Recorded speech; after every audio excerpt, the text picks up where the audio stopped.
आज के इस वीडियो के माध्यम से आप लोगों के बीच एक बार पुनः आ चुका हूं। मेरे प्यारे साथियों, इस वीडियो को आप लोग अंत तक देखिएगा।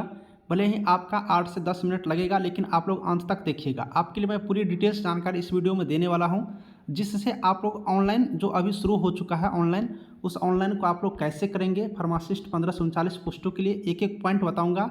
कौन कौन से डॉक्यूमेंट लगेगा, क्या गलती नहीं करना है, क्या उसमें सही सही से भरना है, डिटेल्स देख लीजिए। क्योंकि ये मार्क आधारित प्रक्रिया है, हम पहले भी जानकारी दिए थे, इसलिए फॉर्म भरने की प्रक्रिया को डिटेल्स में और डॉक्यूमेंट का जो लिस्ट है उसको डिटेल्स में देखेंगे तो आपके यहाँ पर सिलेक्शन होने के चांसेस यहीं से 50% आपको फिक्स हो जाता है। तो चलिए हम लोग वीडियो शुरू करते हैं, कोई भी विलंब नहीं करते हैं। तो मेरे प्यारे साथियों, वीडियो को शुरू करने से पहले एक छोटी सी रिक्वेस्ट करूंगा। अगर चैनल पर पहली बार आए हो तो टेलीग्राम ग्रुप का लिंक डिस्क्रिप्शन में, टेलीग्राम ग्रुप से ज्वाइन हो जाइए। वहां से ज्वाइन होने पर हमसे कोई भी प्रश्न पूछ सकते हैं। साथ ही चैनल को सब्सक्राइब करिए, क्योंकि बिहार स्वास्थ्य विभाग से रिलेटेड हर जानकारी, बीटीएससी से रिलेटेड हर जानकारी सबसे पहले प्रोवाइड कराता हूँ और प्रोवाइड कराते रहूँगा। बस आपका थोड़ा सा सपोर्ट चाहिए। चलिए इस पर हम लोग बीटीएससी सर्च कर लेते हैं। बीटीएससी जैसे हम लोग ऐसे सर्च करते हैं तो हम लोग का एक नया पेज खुल करके यहाँ से सामने आ जाएगा।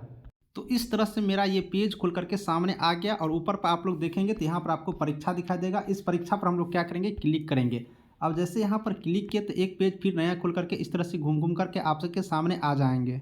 हम लोग ऐसे पेज पर आएंगे तो आप लोग को और ऊपर में ऑनलाइन का यहाँ ऑप्शन दिखाई देगा और इसमें बहुत सारी चीज़ आपको यहाँ पर दिखाई देंगे। इस साइड में, बाएं साइड में, तो आप लोग को करना क्या है कि ऑल नोटिफिकेशन एडवर्टाइजमेंट पर क्लिक करना है। अब जैसे हम लोग यहाँ पर क्लिक किए तो क्लिक करने पर यहाँ पर ये पेज खुल करके सामने आ गया, आप लोग देख पा रहे होंगे।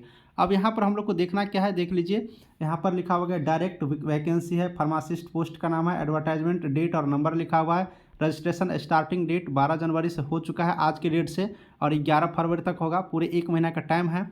और इसका जो बात करेंगे तो यूजर इंस्ट्रक्शन है, प्रयोग कैसे करेंगे वो यहाँ से देख सकते हो।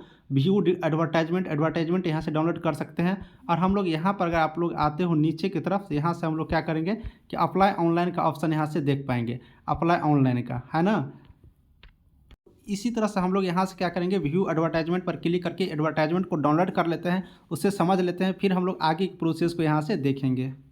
तो मेरे प्यारे साथियों, हम एडवर्टाइजमेंट को डाउनलोड करके यहाँ पर आ चुके हैं। आप लोग को टेलीग्राम ग्रुप में भी डाल दूंगा या फिर बीटीएससी की वेबसाइट पर, ये वेबसाइट है, आप लोग को दिखा भी दिए कैसे जाना है। वैसे डाउनलोड आप लोग खुद से भी कर सकते हो।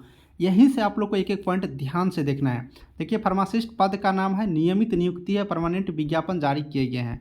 ऑनलाइन आवेदन करने की अंतिम तिथि 11 फरवरी 2023 है। 11 फरवरी से पहले सारे कैंडिडेट इस फॉर्म को अप्लाई करेंगे। 12 जनवरी आज की डेट से शुरू हुआ, तो आज कोई भी कैंडिडेट मेरे अकॉर्डिंग फॉर्म अप्लाई नहीं करिएगा। फॉर्म अप्लाई 5 दिन के बाद ही करिएगा। चूँकि शुरू में क्या होता है कि बहुत सारे वेबसाइट में एरर रहते हैं, डेवलप किए रहते हैं, तो कुछ गलतियाँ खामियाँ होती है, उसे ठीक करने में 1-2 दिन और भी एक्स्ट्रा लग जाते हैं।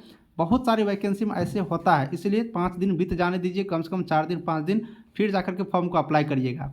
यहाँ पर डिटेल्स में आएंगे तो सैलरी लिखा हुआ, सैलरी के बारे में हम डिटेल्स जानकारी नेक्स्ट वीडियो में देंगे, क्योंकि इस पर एक पूरा वीडियो आपको बनेगा। ग्रेड पे, हाउस रेंट, ये सारा चीज़ बनेगा, इसके लिए एक वीडियो अलग से दे देंगे। इसमें देखिए, जनरल कैटेगरी का 561 है, ईडब्ल्यूएस का 132, एससी का 321, एसटी का 22, अत्यंत पिछड़ा वर्ग 333, पिछड़ा वर्ग 105, टोटल 1539 सीट है।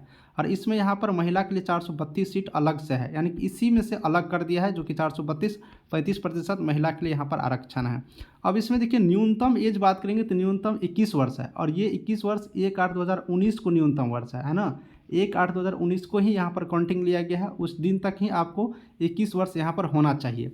अब इसमें भी अधिकतम उम्र की बात करेंगे तो अनारक्षित जनरल के लिए 37, अनारक्षित महिला के लिए 40, बीसी ओबीसी महिला के लिए 40, और यहाँ पर एससी एसटी महिला पुरुष दोनों के लिए 42 वर्ष तक छूट है। आप लोग इस छूट का यहाँ पर लाभ उठा सकते हैं। अब यहाँ पर आप लोग बात करेंगे चयन प्रक्रिया का। तो चयन प्रक्रिया से पहले आप लोग को हम यहाँ पर दिखा देते हैं कि कुछ योग्यता क्वालिफिकेशन क्या होना चाहिए। देखिए, क्वालिफिकेशन इंटरमीडिएट पास आउट होना चाहिए विज्ञान संकाय से, है ना, साइंस सब्जेक्ट से आप लोग को होना चाहिए। उसके साथ ही डिप्लोमा, फार्मेसी में डिप्लोमा होना चाहिए, जिसका पार्ट 1, पार्ट 2, पार्ट 3 उत्तीर्ण हो। तीनों पार्ट यहाँ पर उत्तीर्ण होना जरूरी है, फार्मेसी में डिप्लोमा। साथ ही बिहार फार्मेसी काउंसिल से रजिस्ट्रेशन होना आवश्यक है। बी फार्मा एवं एम फार्मा उत्तीर्ण आवेदन कर सकेंगे, उत्तीर्ण भी आवेदन कर सकेंगे। यहाँ पर देखिए, बी फार्मा एवं एम फार्मा उत्तीर्ण भी आवेदन कर सकेंगे, टिप्पणी में लिखा हुआ है, लेकिन कैसे करेंगे उसके लिए हम आपको दिखा देते हैं। तो आपने यहाँ पर देख लिया कि इंटरमीडिएट पास आउट होना चाहिए, डिप्लोमा फार्मेसी में होना चाहिए और मेन रूप से बिहार फार्मेसी काउंसिल में रजिस्ट्रेशन होना आवश्यक है। तो अदर स्टेट के जो कैंडिडेट होंगे उसको सबसे पहले बिहार फार्मेसी काउंसिल में आपको रजिस्ट्रेशन कराना जरूरी होगा, फिर जाकर के आप लोग यहाँ से अप्लाई करिएगा। अब यहाँ से हम लोग कुछ पॉइंट को कवर करते हैं। यहाँ पर आप लोग आते हैं तो हम लोग देख सकते हैं चयन प्रक्रिया, सिलेक्शन प्रोसेस क्या होगा कि इंटरमीडिएट का जो मार्क होगा उसका 30% अंक लिए जाएंगे। इंटरमीडिएट के अंक का 30%, डिप्लोमा इन फार्मेसी का 25 अंक लिए जाएंगे और उच्चतर शिक्षा यानी कि बी फार्मा के लिए 10 अंक, एम फार्मा के लिए 10 अंक, टोटल 20 अंक दिए जाएंगे। अलग अलग है, देखिए डिप्लोमा के बाद अगर आपको बी फार्मा या फिर एम फार्मा है तो ही आप लोग यहाँ पर आपको उच्चतर योग्यता का मार्क मिलेगा। न्यूनतम डिप्लोमा है तो डिप्लोमा आप लोग को होना जरूरी है। अगर डिप्लोमा नहीं है तो फिर आप लोग को फॉर्म भरने में यहाँ पर दिक्कतें आ सकती है। तो ये है आपको सिलेक्शन। और एक्सपीरियंस को 25 अंक देता है अधिकतम, यानी कि 1 वर्ष का आप लोग को 5 अंक दिए जाते हैं, अधिकतम 5 वर्षों के लिए 25 अंक आप लोग को दिए जाएंगे। तो ये चीज़ आप लोग समझ गए। अब फॉर्म भरेंगे, अब जब फॉर्म भरेंगे तो यहाँ से हम लोग क्या करेंगे, कुछ इंपॉर्टेंट डॉक्यूमेंट को ध्यान से देखेंगे। तो डॉक्यूमेंट नंबर यहाँ से आप लोग एक एक करके मैं क्लियर कर रहा हूँ, आप लोग देखिएगा। सबसे पहले 10th का आपके पास मार्कशीट सर्टिफिकेट होना चाहिए, 10th का मार्कशीट सर्टिफिकेट होना चाहिए, आप लोग नोट भी कर सकते हो। उसके बाद दूसरा नंबर हम लोग डॉक्यूमेंट पर चलेंगे तो 12th क्लास का मार्कशीट और सर्टिफिकेट होना चाहिए, क्योंकि 12th का मार्क इसमें ऐड होगा। ये हो गया। तीसरा नंबर बात करेंगे तो जो यहाँ पर फार्मेसी में आप लोग डिप्लोमा की न्यूनतम है तो डिप्लोमा का आपको 3 ईयर का मार्कशीट है ना, 3 ईयर का मार्कशीट होना चाहिए, सर्टिफिकेट होना चाहिए और बिहार फार्मेसी काउंसिल का रजिस्ट्रेशन आपको होना चाहिए। तो ये डॉक्यूमेंट यहाँ से ज़रूरी है। अब आगे बढ़ते हैं। चौथा नंबर डॉक्यूमेंट में अगर आपको उच्चतर शिक्षा हायर क्वालिफिकेशन है, मान लीजिए कि बी फार्मा है तो बी फार्मा का मार्कशीट और सर्टिफिकेट होना जरूरी है, एम फार्मा है तो एम फार्मा का भी मार्कशीट और सर्टिफिकेट आपको होना जरूरी है। इतना तो हो गया आपको एजुकेशन क्वालिफिकेशन का डॉक्यूमेंट। अब आगे की जो डॉक्यूमेंट बात करेंगे जैसे कि जाति प्रमाण पत्र। अब जाति प्रमाण पत्र पर यहाँ पर लफड़ा होंगे, मैं क्लियर कर देता हूँ आप लोग को यहाँ ले चल करके, ठीक है, क्योंकि जाति प्रमाण पत्र आप लोग ध्यान से नहीं दीजिएगा तो फिर बहुत सारे कैंडिडेट गलती कर देते हैं। यहाँ से देखिए, अनुसूचित जाति अनुसूचित जनजाति उम्मीदवार को निम्नांकित प्रमाण पत्र जमा करना होगा, जाति प्रमाण पत्र, अस्थायी प्रमाण पत्र। अब देखिए, पिछड़ा वर्ग अत्यंत पिछड़ा वर्ग उम्मीदवार को क्रीमिलेयर रहित प्रमाण पत्र और अस्थायी निवास प्रमाण पत्र। यानी कि यहाँ से मैं ये क्लियर करूँगा जाति प्रमाण पत्र को लेकर के। अब जो SC कैंडिडेट है और ST कैंडिडेट है उसको सिर्फ जाति प्रमाण पत्र यहाँ पर बना करके देना है, सिर्फ जाति प्रमाण पत्र, ठीक है। अब यहाँ पर SC ST कैंडिडेट का हो गया। अब यहाँ पर मैं बात करूँगा जो BC कैंडिडेट है, ठीक, जो यहाँ पर BC कैंडिडेट है और EBC कैंडिडेट है। देखिए, BC और EBC कैंडिडेट के लिए क्रीमिलेयर रहित जाति प्रमाण पत्र बनाना है, क्रीमिलेयर रहित यानी कि NCL जिसे आप लोग बोलते हो, ये NCL आप लोग को बनाना है, क्रीमिलेयर रहित जाति प्रमाण पत्र, ये चीज़ बना लीजिएगा। देखिए, BC और EBC कैटेगरी में सिंपल वाला जो जाति प्रमाण पत्र होता है, सिंपल जाति प्रमाण पत्र, वो भी बनता है, लेकिन ये नहीं लगेगा, यहाँ पर NCL लगेगा। इस बात को गौर से देखिएगा, ये गलती मत करिएगा, नहीं तो आपको दिक्कतें हो जाएंगे मेरिट बनने में। इसलिए आप लोग इस पॉइंट को ध्यान से 4-5 बार पढ़ लीजिएगा। पिछड़ा जाति एवं अत्यंत पिछड़ा वर्ग उम्मीदवार को क्रीमिलेयर रहित प्रमाण पत्र देना है, ये चीज़ हो गया। अब EWS वाले को आय एवं परिसंपत्ति प्रमाण पत्र जो आप लोग बनाते हैं ये देना है। साथ ही आप लोग को अगर बिहार राज्य के हैं तो बिहार राज्य के हैं तो आवासीय प्रमाण पत्र तो सभी कैंडिडेट को देना यहाँ पर ज़रूरी है। आवासीय प्रमाण पत्र सभी कैंडिडेट बना लीजिएगा, आपको देना यहाँ पर ज़रूरी है सभी कैंडिडेट। तो आपने ये भी डॉक्यूमेंट आप लोग समझिए। अब देखिए, यहाँ पर बात कर लेते हैं हम कुछ महिला कैंडिडेट, केवल महिला कैंडिडेट के लिए यहाँ पर अगर बात करिएगा तो महिला कैंडिडेट जो जाति प्रमाण पत्र यहाँ पर बनाएंगे वो पिता के नाम से बनाएंगे, ठीक है, पिता के नाम से। देखिए, महिला में क्या होता है कि बहुत सारी महिला को शादी हो गई है तो वो पति के हस्बैंड के नाम से बना लेते हैं, लेकिन हस्बैंड के नाम से नहीं बनाना है, फादर के नाम से बनाना है। यहाँ पर क्लियर लिखा हुआ है, इसको आप लोग खुद से भी पढ़ सकते हैं।